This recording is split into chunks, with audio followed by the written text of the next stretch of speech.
The O. So this is the O. This is going to be the first model kit that I do on this channel. I have recently got into Gunpla and hobby stuff. Me and my friends are going to be getting into Trench Crusade, which is a tabletop wargaming.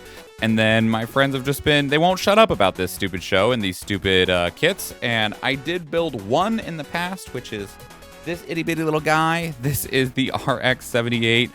From the original series, but this little kit was overwhelmingly simple because this is like, it's not high grade. It says it's high grade on the box, but it is not. It is definitely like beginner grade, starter grade, entry grade, noob grade.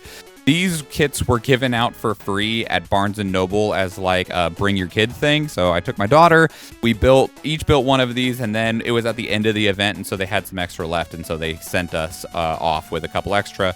And I just built this to kind of test out this setup and stuff here.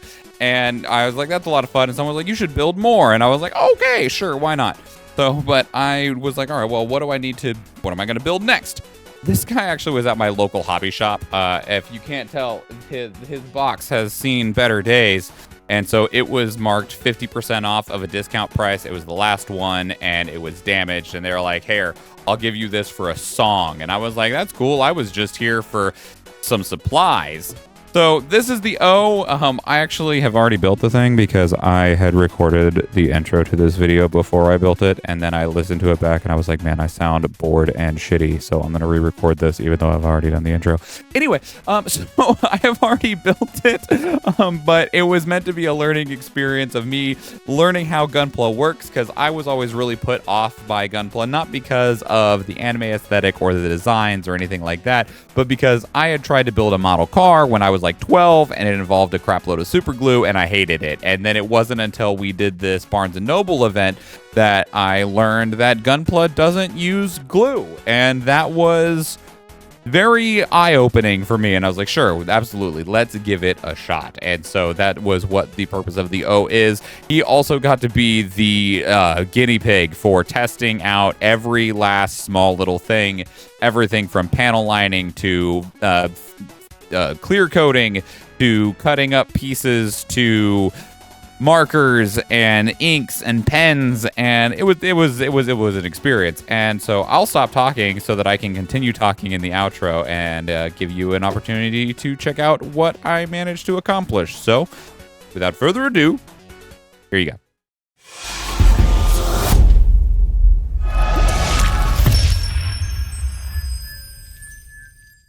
Okay, and 15 hours later, here he is. This was a really interesting process to go through because after building this little RX-78 boy back here that's in basically like an entry grade from Barnes & Noble, this was a more significant process given the fact that a whole lot of this stuff I'd never done before. I'd never really built a Gunpla outside of the basic guy. I hadn't done a lot of things like panel lining or additional colors or really anything here. There was a whole lot that I had to go through to understand what in the world was going on.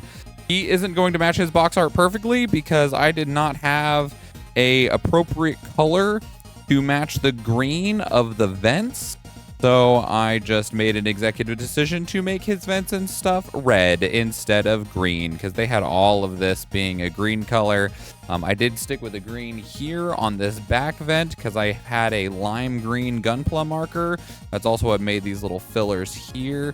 But otherwise, I was like, we're just going to go with red vents. It'll match the red tubing. I had to do a couple other experiments here because a lot of different mediums are at play here. These big bold parts I used Gunpla markers on. These and like these little circles up here and some of the other areas are using a liquid panel liner. You can actually see it in the background here. It is this liquid panel accent color. We use some Gunpla markers, and then I use some of these micron pens for some of the rest of it. But the problem with the micron pens is that the micron pens, they don't dry in a way that keeps them safe from thingy prints. So the recesses up here on the shoulders and on the arms here, they weren't deep enough to use this liquid liner, and so instead I had to use the pen. But because they were really shallow, that meant that the pen ink was not safe from a fingerprint.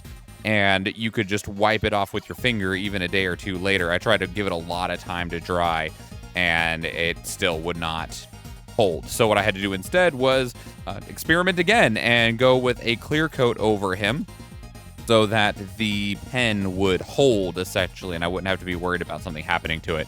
And so you can rub all over this now, and then it's safe. And so I clear coated the whole thing, but that was my first time clear coating one of these. This poor guy just got to be the ultimate experiment, and I didn't think that I would really need to like prop up the pieces or anything like that. And so you can let me see if I can get it where you can see it. Yeah, you can see where the finish that I used melted the inside of his legs a little bit. Bro's got some serious chafing going on, is what I'm trying to say. His poor little legs chafe. So, but otherwise, this was a really good learning experience. I don't think that 15 hours is going to be a normal build time for something like this, because I was learning and experimenting so much. Is my first time doing a whole lot of the things here. And so I'm pretty sure that if I built the same guy again, that I could do it in a much faster time frame. But I don't intend to build him again. I do think that this is a really good build. I like a lot of things that it does. I don't know how many things are unique that it does, because, like, for example, if I can get a good angle here, this pipe here, these tubes in the legs, you can see how they will go in and out of, well, if I can get it to maneuver properly, they go in and out of the foot, and that's just they're kind of sitting in there, which I was so really surprised, because they're not super attached. Even right here, they're just kind of barely held in by this little like semicircle here.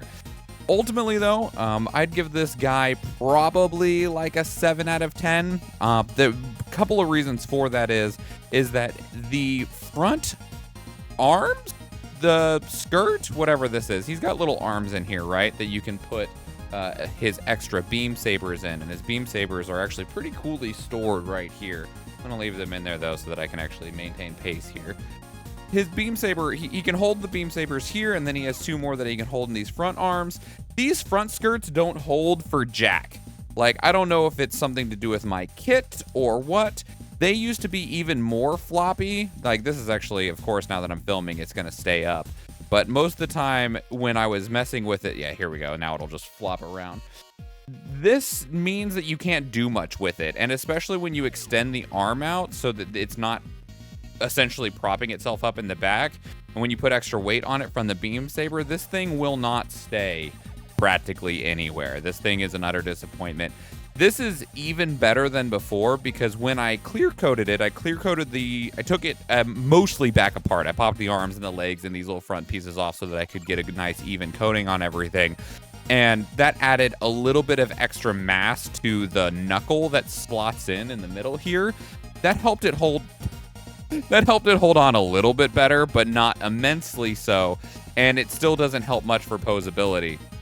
He's also not super flexible. There's like some like fun like walking poses that I was able to get. I tried to do my best. I've not done a whole lot of posing when it comes to Gunpla in the past, so it's definitely a learning process, and I feel like the process of learning how to pose a Gunpla with something as immobile as this is trial by fire. So I'll put a few photos on the screen to kind of show you what I was able to do, but if somebody's made more unique poses than I have, power to you. The other problem that I had is that his gun here, it's really easy to swap out his gun, but the gun, it conflicts with his forearm. So you can't have him properly really like shoulder the gun or anything like that. Also, this does not spin for anything. So the gun doesn't have a whole lot of mobility. And so almost no matter where you put it, it's going to look wrong because he is in the way of holding his own firearm, which I do not really understand from a design perspective. Now, that said, this is an older kit. This kit was originally designed and released back in 2002, so this design is 23 years old at this point. That said, this is a really cool build. I like his little shoulder things. I like the way that these move around. His arms have a good amount of articulation. I have not seen the show that he's from, but I do not understand what this big beetle butt is from. It's neat. I like it. It's cool. We were able to do some cool stuff with like the vents and some lining and stuff on it. but I don't really know what purpose this mech serves besides being big. This is a 1/44 scale model, and we commented earlier, or at some point, that I was like, man, this butt piece is huge compared to the RX-78. How big is this guy? He's big. Look at this guy. He is tall. He's a monster.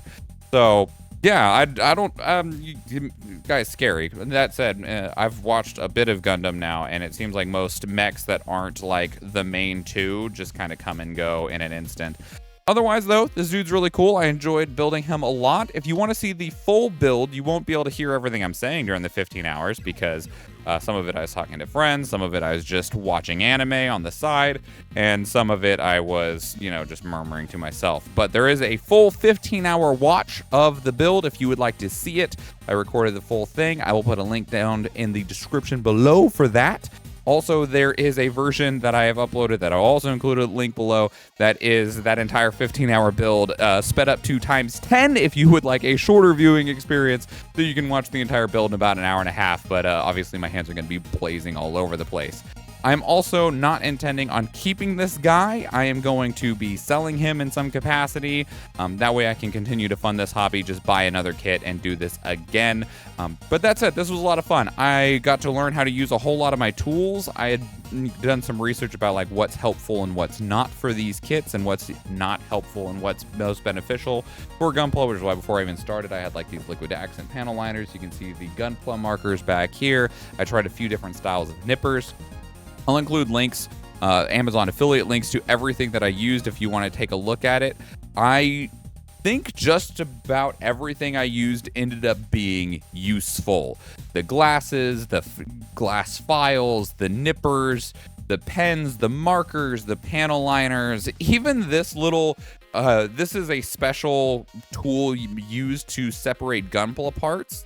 It's meant so that you can separate the parts without damaging the parts, like, you know, heavily bending or scratching. Like, this is supposed to be, like, I'm guessing the equivalent density or hardness of this. Even this guy was useful. So everything was useful. The only thing that I didn't use with these specialty files, I probably could have. I probably should have, because I think I was overusing my glass files during this build. But, so this is the O. Very cool. I think next here, let me scoot you back.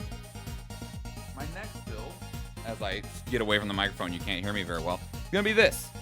This is from Gundam Requiem for a Vengeance. This is Zaku 2 F-Type.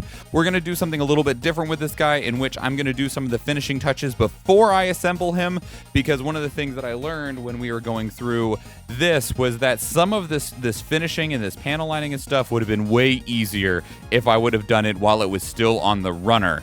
And so we're going to see if that works with this guy, because this guy does have a significant amount of panel lining detail that I'm not sure if it's coming through the camera very well or not, but he does have a lot of detail. He is a much newer model. I think he came out last year, so much newer model here, and I think we're going to try to do finishing touches before assembly to see if that makes it easier as we continue to explore what my approach to this will be. If you want to see me do a particular kit, please let me know. Just leave a comment down in the comment section below. I'm very happy to pick up kits if I can find them. I do have a couple others even after this guy that I plan on doing, unless somebody has really strong feelings otherwise.